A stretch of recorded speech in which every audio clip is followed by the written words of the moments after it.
So hello friends, once again welcome back to my new video. Today we are going to learn about the working of all the blocks of 8085 architecture. In previous video we have seen the architecture of 8085 and now we will going to learn about the working of all the blocks. So now starting with the accumulator. It is 8-bit register. It is associated with ALU. The accumulator is called a register. During the arithmetic logic operations, one of the operand is available in the accumulator. The result of arithmetic logic operation is also stored in the accumulator. So जो मैंने आपको पहले भी बताया था जब हम block architecture देख रहे थे तो मैंने बताया था कि ये accumulator एक रजिस्टर है जो कि हमारे ALU के साथ कनेक्ट होता है, ठीक है। और ALU के साथ कनेक्ट होता है और ये हमारे ऑपरेशंस में जो हमारा रिज़ल्ट आता है जब हम किसी अर्थमेटिक ऑपरेशन को परफॉर्म करते हैं ALU की हेल्प से, तो उसके बाद जो हमारा रिज़ल्ट आता है उसे स्टोर करता है एक्यूमुलेटर, ठीक है। The result of the arithmetic logic operation is also stored in accumulator. And second thing, during the arithmetic logic operations one of the operand is available in accumulator. तो अगर हम कोई अर्थमेटिक ऑपरेशन करते हैं दो operands के साथ, like अगर हमको एडिशन करना है तो हमारे पास दो ऑपरेंड होते हैं A और B, ठीक है। तो उनमें से जो एक हमारा ऑपरेंड होगा वो हमारा एक्यूमुलेटर में स्टोर होगा और एक हमारा किसी रजिस्टर में स्टोर होगा, ठीक है। 8085 के अंदर की बात है। अगर हम किसी अदर माइक्रो प्रोसेसर में देखते हैं तो वहाँ पे हमारा ज़रूरी नहीं है कि एक्यूमुलेटर ही यूज़ होगा एक ऑपरेंड को स्टोर करने के लिए, क्योंकि वहाँ पे हमारे एडिशन और ये जितने भी अर्थमेटिक ऑपरेशंस होते हैं वो अदर रजिस्टर्स में भी परफॉर्म हो सकते हैं, बट 8085 में सारे ऑपरेशंस हमारे एक्यूमुलेटर के अंदर ही परफॉर्म होते हैं, ठीक है। और एक्यूमुलेटर के अंदर कैसे परफॉर्म होते हैं ALU की हेल्प से, ठीक है। वो चीज़ें हम बाद में देखेंगे जब हम बाकी के माइक्रो प्रोसेसर्स पढ़ेंगे, तो उसमें हम देखेंगे कि कैसे हमारा बिना एक्यूमुलेटर की हेल्प से ही हम क्या अदर रजिस्टर्स में भी अर्थमेटिक ऑपरेशंस को परफॉर्म कर सकते हैं। तो अभी के लिए सिर्फ इतना ध्यान रखो कि during the arithmetic logic operations one of the operand is available in accumulator. तो एक ऑपरेंड हमारा एक्यूमुलेटर में होगा और उसके बाद जब हम एग्जीक्यूशन कर देंगे तो the result of the arithmetic logic operation is also stored in the accumulator, ठीक है। तो ये तो हो गया हमारा एक्यूमुलेटर। उसके बाद हमारे उसके बगल में था टेम्पररी रजिस्टर। देखियो यहाँ पे दिख रहा है आपको, यहाँ पे एक्यूमुलेटर था, उसके साथ हमारा एक टेम्पररी रजिस्टर था। जो मैंने प्रीवियस वीडियो में डायग्राम दिखाया था वो डिफरेंट है, बट ऐसा कोई गलत डायग्राम नहीं है, मतलब ये भी सही डायग्राम है, वो भी सही डायग्राम था, बस वहाँ पे थोड़ा क्लियर था और यहाँ पे कंट्रोल यूनिट में सारी चीज़ें नहीं है। तो जस्ट यहाँ पे एक बार दिखाने के लिए, जो टेम्पररी रजिस्टर है ये एक्यूमुलेटर है। तो एक्यूमुलेटर हमको समझ आ गया। अब टेम्पररी रजिस्टर में देखते हैं। तो it is 8-bit register. It is also associated with ALU.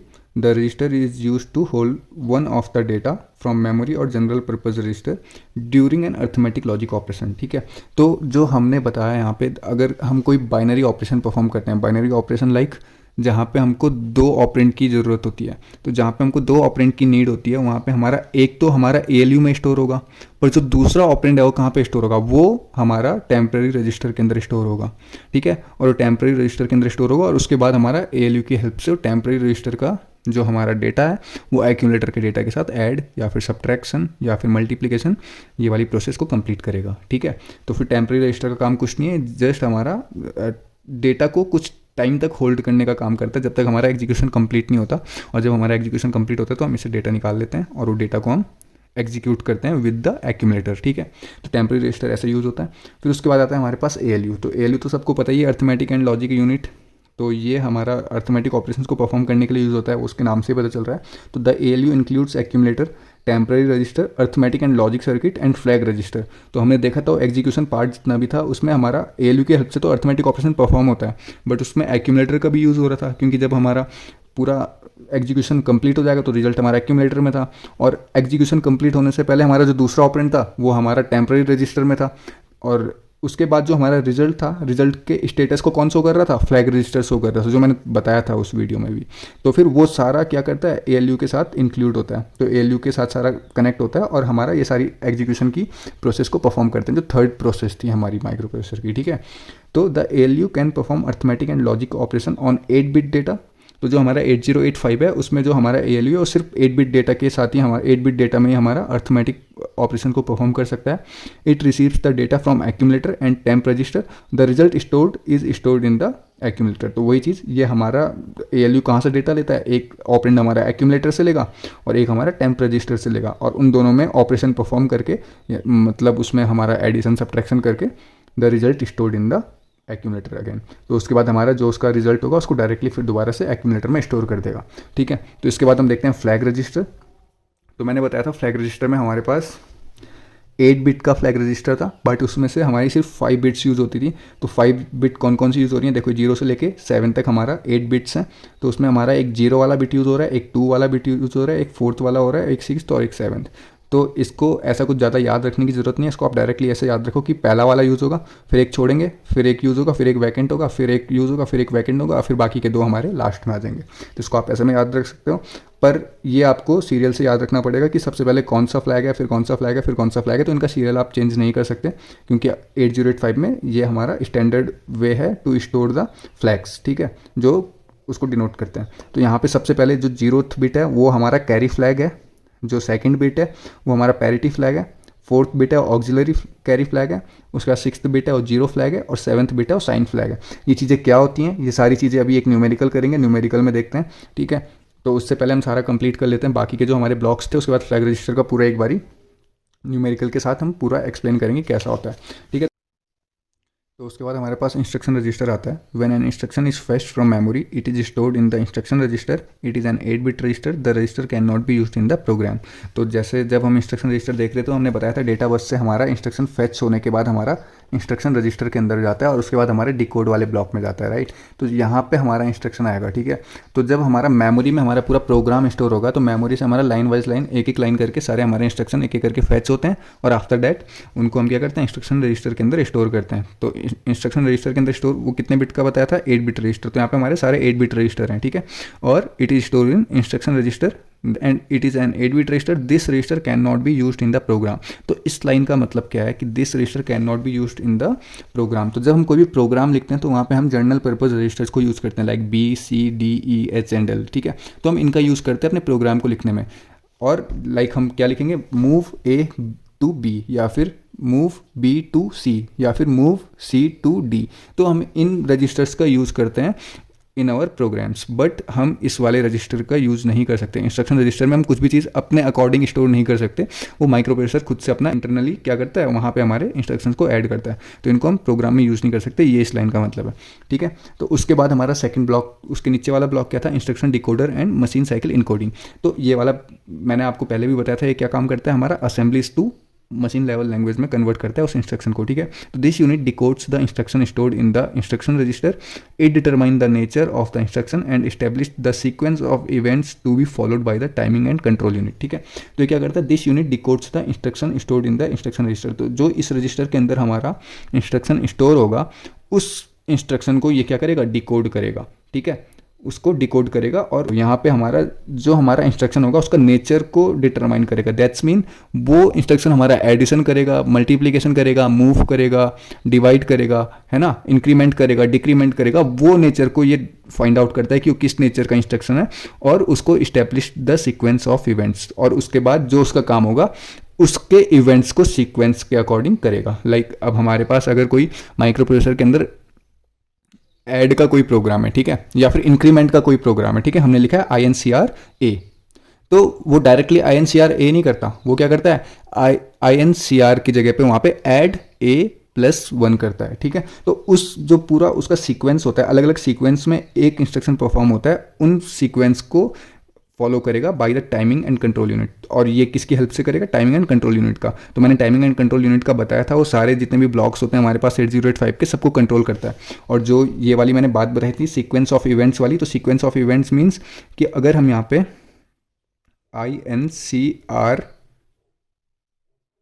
B करेंगे, ठीक है, तो इसका मतलब क्या होगा, ये डायरेक्टली हमारा अगर B में वैल्यू 5 है तो डायरेक्टली 5 का 6 नहीं करेगा, इसका एक प्रॉपर सीक्वेंस होता है और उस सीक्वेंस में पूरा एक इंस्ट्रक्शन एग्जीक्यूट होगा। सीक्वेंस क्या होगा, INCR B को पहले मूव करेगा इंटरनली, ठीक है, मूव करेगा, B को क्या करेगा, A में मूव करेगा, मीन्स B का डेटा A में डालेगा, फिर ऐड करेगा A में 1 को, ठीक है, फिर उसके बाद वो A में 1 को ऐड करेगा, फिर उसके बाद क्या करेगा, फिर उसको अगेन मूव करेगा, A में अब क्या हो जाएगा, 6 हो जाएगा 5 की जगह, ठीक है।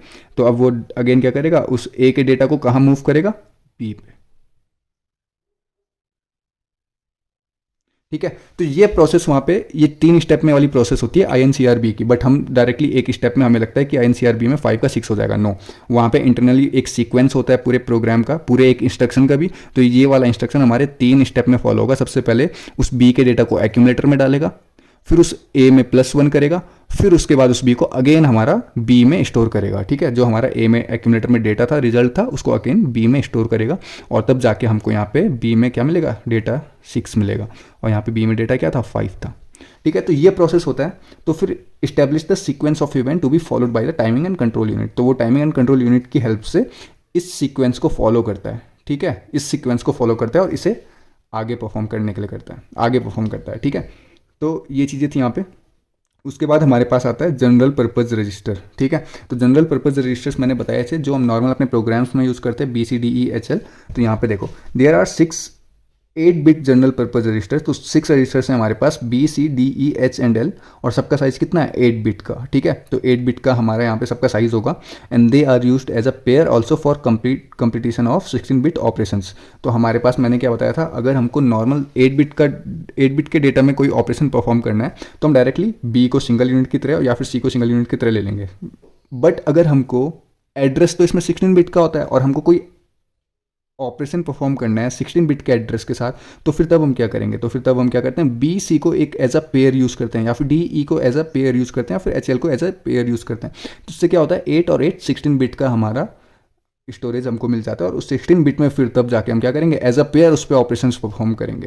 ठीक है, तो they are used as a pair also for completion of a 16 bit operation. ठीक है, and the HL register pair is also used as memory pointer for starting 16 bit address in some instructions. ठीक है, तो जो हमारा HL register है, मैंने अभी स्टार्टिंग में जब मैंने आर्किटेक्चर बताया था प्रीवियस वीडियो में, तो उसमें मैंने बताया था कि ये BC DE एंड HL में हमारा इनका कुछ स्पेसिफिक वर्क भी होता है। तो वैसे हमारा the HL register pair is also used as memory pointer for starting 16 bit address in some instructions. ठीक है, तो हमारा HL हमारा एक मेमोरी पॉइंटर की तरह भी वर्क करता है। मेमोरी पॉइंटर का मीन्स होता है कि हमारे किसी जो मेमोरी है, मेमोरी में उसका जो स्टार्टिंग पॉइंटर है उसको पॉइंट करेगा कि यहाँ पे से हमारा पूरा डेटा स्टोर हो रखा है और उसके बाद आगे के स्टेप्स स्टोर्ड हैं। ठीक है, तो या फिर हम किसी मेमोरी में ऑपरेशन परफॉर्म कर रहे हैं तो उस मेमोरी का जो हमारा एड्रेस होगा वो हमारा HL हमारा स्टोर करके रखेगा। ठीक है, तो ये हमारा HL का काम है। अभी HL के हम बहुत सारी चीज़ें आगे प्रोग्रामिंग सेकंड यूनिट में करेंगे तो फिर उसमें हमको समझ आएगा कि HL यूज़ कैसे होता है। ठीक है, बाकी के 4 हैं BCDE, ये नॉर्मल हमारा नॉर्मल यूज़ होते हैं, जनरल पर्पस। ठीक है, फिर उसके बाद हमारे पास आता है stack pointer.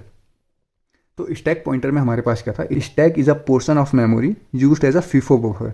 This is mainly used during subroutine operations. Stack pointer is a 16 bit register used as a memory pointer for denoting the stack position in memory. ठीक है, तो मैंने क्या बताया था, हमारे पास जब हमारे पास स्टैक पॉइंटर का मतलब था कि जो हमारी मेमोरी होती है रैंडम एक्सेस मेमोरी, तो उसमें हमारा LIFO बफर की तरह काम करता है। FILO या फिर LIFO is the same, last in first out और फर्स्ट इन लास्ट आउट। ठीक है, तो हमारा इसमें क्या करता है, used as a FILO buffer, first in last out. ठीक है, this is mainly use during subroutine operation. Subroutine operation क्या होता है, लाइक हमारा एक फंक्शन के अंदर दूसरा फंक्शन कॉल हो रहा है या फिर कहीं पे रिकर्शन हो रहा है, तो वहाँ पे क्या होता है, एक स्टैक से हमारा दूसरे स्टैक में जंप करना पड़ता है, उसको सब रूटीन बोलते हैं। या फिर हमारे एक फंक्शन के अंदर दूसरा फंक्शन कॉल हुआ तो हमारा एक्सेस कैसे जाएगा, यहाँ पे हमारा एक फंक्शन है और उसके अंदर यहाँ पे एक दूसरा फंक्शन कॉल हुआ, तो यहाँ पे से हमारा एग्जीक्यूशन होते हुए यहाँ पे तक आएगा, फिर उसके बाद ये वाला फंक्शन कॉल होगा, तो ये वाला फंक्शन यहाँ पे कॉल हुआ तो फिर वो इसको कंप्लीट करेगा और फिर उसके बाद यहाँ पे रिटर्न आएगा और फिर उसके बाद यहाँ का आगे का प्रोसेस करेगा।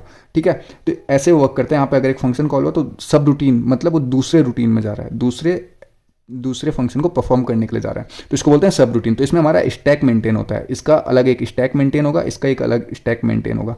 और यहाँ पे जब ये इस वाले सब रूटीन को छोड़ के यहाँ गया तो स्टैक पॉइंटर इसका पॉइंट यहाँ पे रखेगा कि हमारा यहाँ पे से हमारा ऑपरेशन लीव करके यहाँ गया। तो जब ये रिटर्न आएगा तो यहाँ पे रिटर्न आते टाइम इसको स्टैक पॉइंटर से पता चलेगा कि इसे रिटर्न कहाँ पे जाना है, तो स्टैक पॉइंटर से कहाँ पे जाएगा, डायरेक्टली उसको पता होगा कि यहाँ पे से हमारा लीव हुआ तो उसके +1 वाले में हमको यहाँ पे वापस रिटर्न करना है, तो यहाँ पे फिर वो रिटर्न करेगा और फिर आगे प्रोसेस करेगा। तो स्टैक पॉइंटर का काम ऐसे यहाँ पे यूज़ होता है। ठीक है, तो stack pointer is a 16 bit register use as a memory pointer. तो जो मैंने बताया था जहाँ पे सो लीव करके जाएगा उस वहाँ पे का नेक्स्ट वाला वो क्या करता है, स्टैक पॉइंटर में स्टोर करके रखता है जिससे कि रिटर्न आते हुए वहाँ पे रिटर्न जाएगा। ठीक है, तो as a memory pointer for denoting the stack position in memory. ठीक है। तो ये स्टैक पॉइंटर का काम है। उसके बाद मैंने बताया था प्रोग्राम काउंटर, तो प्रोग्राम काउंटर उसके बाद वाला स्टेप था जनरल पर्पज रजिस्टर वाले में। यहाँ पे हमारे रजिस्टर्स थे, फिर उसके बाद प्रोग्राम काउंटर था, स्टैक पॉइंटर था, इंक्रीमेंट डिक्रीमेंट था। स्टैक पॉइंटर हो गया, आप प्रोग्राम काउंटर देखते हैं, ठीक है। The program counter is a 16-bit register, it is use to point the next instruction to be fetched from the memory. तो मैंने क्या बताया था, हमारे पास सीक्वेंस प्रोग्राम जो होता है सीक्वेंस ऑफ इंस्ट्रक्शंस होता है, ठीक है। तो सीक्वेंस ऑफ इंस्ट्रक्शन में जो फर्स्ट इंस्ट्रक्शन अभी फेच हो रहा है, तो फेच होने के बाद वो यहाँ पे आएगा, ठीक है।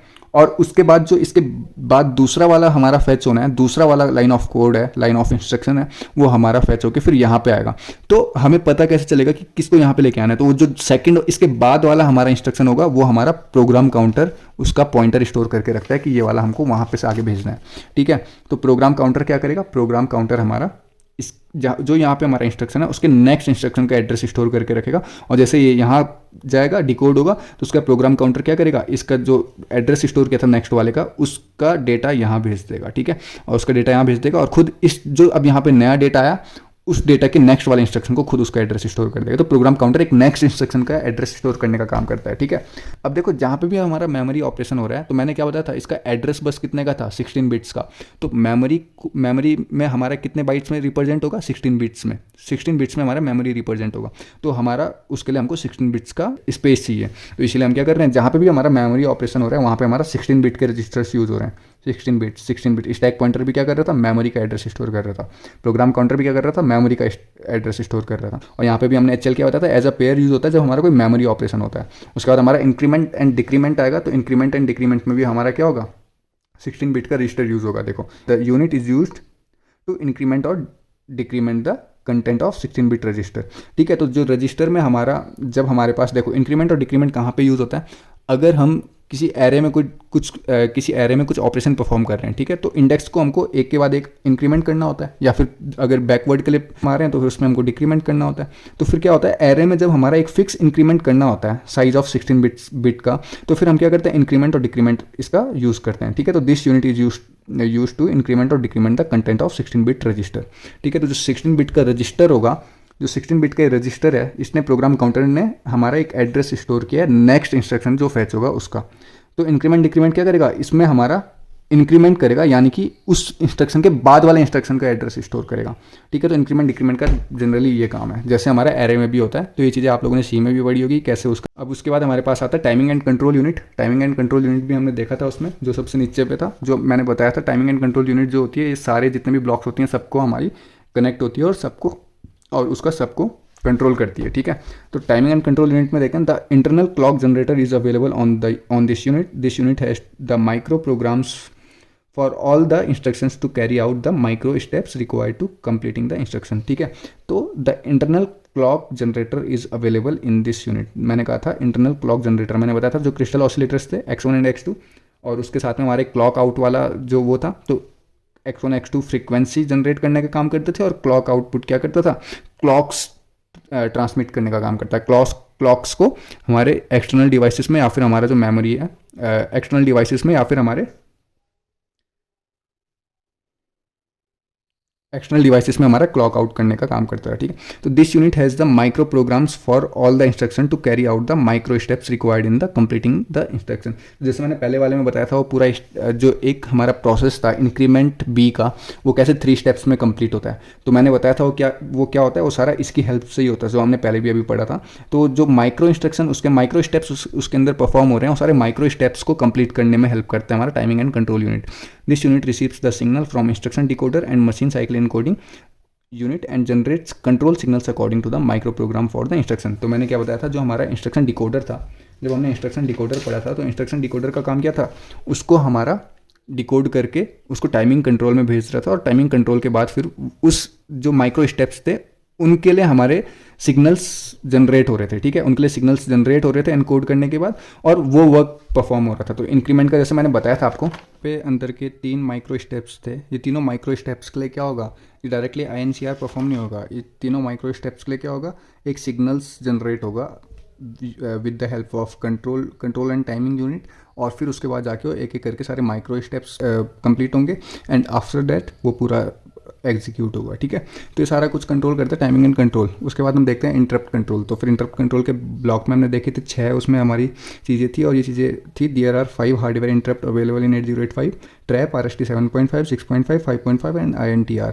और एक INTA था इंटरप्ट एक्नॉलेजमेंट, तो वो भी उसमें है, ठीक है। तो और एक चीज़ और, इसमें हमारा अगर एक टाइम पे 2 इंटरप्ट्स आ गए तो इफ़ 2 और more interrupt occur at the same time service is given according to the priority basis, ठीक है। तो उनमें से कौन से इंटरप्ट को हमको पहले सर्व करना है, पहले किस वाले इंटरप्ट को हैंडल करना है, वो चीज़ उसकी प्रायोरिटी पे डिपेंड करेगी कौन सा इंटरप्ट की प्रायोरिटी हाई है, ठीक है। तो इनमें से तो हाईएस्ट प्रायोरिटी होती है ट्रैप की, ठीक है। बाकी इससे लोअर प्रायोरिटी के होते हैं, ठीक है। तो फिर हायर प्रायोरिटी ट्रैप की होगी। तो उसके बाद हमारे पास आता है serial input output control block. तो फिर उसमें क्या था, serial data is transmitted to the peripherals through SOD pin and receive through the SID pin. The SOD and SID pin are handled by the serial input output control unit using SIM instruction and RIM instruction. तो ये SIM और rim क्या चीज़ होती हैं, ये चीज़ें बात का है, ये चीज़ें हम अभी देखेंगे नहीं, ये चीज़ें हमारा सेकंड यूनिट में आएगा। तो अभी फिलहाल के लिए आप सिर्फ ये चीज़ समझो कि सीरियल डेटा इनपुट आउटपुट जो कंट्रोल है वो क्या करता है, जो पेरिफेरल डिवाइस हमारे कनेक्ट है माइक्रो प्रोसेसर 8085 से, उनमें से SOD पिन क्या करती है, ट्रांसमिट करती है डेटा को टू द पेरिफेरल डिवाइसेस, और SID पिन क्या करती है, रिसीव करती है data from the peripheral devices, ठीक है। और इनको कौन कंट्रोल करता है, रिम और सिम इंस्ट्रक्शन। तो इसके अलग इस ये फ्लैग्स के तरह यहाँ पे हमारे पास इंस्ट्रक्शन होता है। तो फिर ये चीज़ हम बाद में देखेंगे क्या चीज़ें हैं, ठीक है। बाकी उसके बाद आता है address buffer and address data buffer, जो हमारा यहाँ पे था ये नीचे पे। तो ये 2 चीज़ें हैं, ठीक है। तो ये क्या हो गया, the address buffer is 8-bit unidirectional buffer from which the higher order address bits A8 to A15 leaves the microprocessor to the memory and peripherals, ठीक है। तो ये बता रहा है कि जो हमारे पास द एड्रेस बफर इज, जो ये एड्रेस बफर है A8 से A15 के लिए यूज़ होता है, जो मैंने आपको पहले यहाँ पे भी बता दिया था, ठीक है। तो leaves the microprocessor to the memory and peripherals, ठीक है। तो ये हमारा क्या करता है, मेमोरी और पेरिफेरल्स के लिए हमारा एड्रेस बस के लिए यूज़ होता है। जब हम पेरिफेरल या फिर मेमोरी को डिनोट करते हैं तो फिर इनकी हेल्प से करते हैं, इनकी हेल्प से हम इनको पॉइंट करते हैं, ठीक है। उसके बाद the address data buffer is an 8-bit bidirectional buffer use to for sending the lower order address bits A0 to A7 and sending and receiving the data bits D0 to D7 to the memory and peripherals, ठीक है। तो इसका मतलब क्या, देखो ये बाकी का जो दूसरा वाला था डेटा एड्रेस बफर था, ये मैंने बताया था A0 से A7 एंड D0 से D7, ये दोनों के लिए काम करेगा। तो इसलिए इसको बाई डायरेक्शनल बोला है, बिकॉज जो डेटा है वो डेटा यहाँ से बाहर भी जा सकता है और इसके अंदर भी आ सकता है, ठीक है। डेटा तो हमको बाई डायरेक्शनल में काम करेगा, दोनों डायरेक्शन में, तो इसलिए इसको बाई डायरेक्शन की तरह यूज़ किया जाता है। पर जो एड्रेस होता है, एड्रेस सिर्फ बाहर के एड्रेसेस को पॉइंट करेगा, मीन्स बाहर के पेरिफेरल डिवाइसेस को ही पॉइंट करेगा, इसलिए एड्रेस हमारा सिंगल डायरेक्शन वाला होता है। तो ये वाला जो पहला वाला ब्लॉक था यूनिडायरेक्शनल है, इसमें क्योंकि सिर्फ बाहर के डिवाइसेस को हम पॉइंट करेंगे, बट इसमें हमारा डेटा भी हमारा इंक्लूड है, तो इसलिए हमारा इसमें डेटा अंदर के लिए भी ट्रैवर्स कर सकता है और बाहर के लिए भी ट्रैवर्स कर सकता है, इसलिए बाई डायरेक्शनल है। पर इसमें जो फिर एड्रेस वाला पार्ट है वो एक एज अ यूनिडायरेक्शनली काम करेगा, सिर्फ बाहर के जो डिवाइसेस हैं उनको पॉइंट करने के लिए, ठीक है। तो जब हमको किसी डिवाइस को पॉइंट करना है, मेमोरी को पॉइंट करना है, तो फिर हमारा A8 से A15 एंड यहाँ पे A0 से A7 वर्क करेगा as a single direction for the outer devices. और जब हमारा डेटा के लिए काम कर रहे हैं तो फिर यहाँ पे हमारा D0 से D7 काम करेगा एज अ बाई डायरेक्शनल, क्योंकि हमारा इसमें हमारा डेटा अंदर भी जा सकता है और बाहर भी जा सकता है, हम अदर डिवाइस को भी डेटा भेज सकते हैं या फिर अदर डिवाइस से डेटा इनको भी आ सकता है, ठीक है। तो यहाँ पे फिर वो बाई डायरेक्शनल काम करेगा, ठीक है। तो ये हमारा नॉर्मल से हमारा एड्रेस बफर था और एड्रेस डेटा बफर था, ठीक है। तो यहाँ पे हमारे सारे ब्लॉक्स खत्म होते हैं, जो भी हमारे आर्किटेक्चर के अंदर थे सारे ब्लॉक्स यहाँ पे कंप्लीट हो गए। तो इनकी वर्किंग थी, ये सारे नोट्स आपको मिल जाएंगे प्रॉपर वे में इन अ डिस्क्रिप्शन बॉक्स। और अभी के लिए यहाँ पे इस वीडियो में इतना ही। नेक्स्ट वीडियो में हम देखेंगे द फ्लैग रजिस्टर के जो हमारे न्यूमेरिकल्स थे। फ्लैग रजिस्टर हमने देखा था, बट उसके कुछ न्यूमेरिकल्स आते हैं जो हमारे एकेडमिक्स में और आगे गेट के एग्जाम्स में भी पूछे जा सकते हैं। तो फिर वो चीज़ें अभी नेक्स्ट वीडियो में देखेंगे। तो अभी के लिए वीडियो को प्लीज़ लाइक करिए and share and subscribe my channel. Thank you.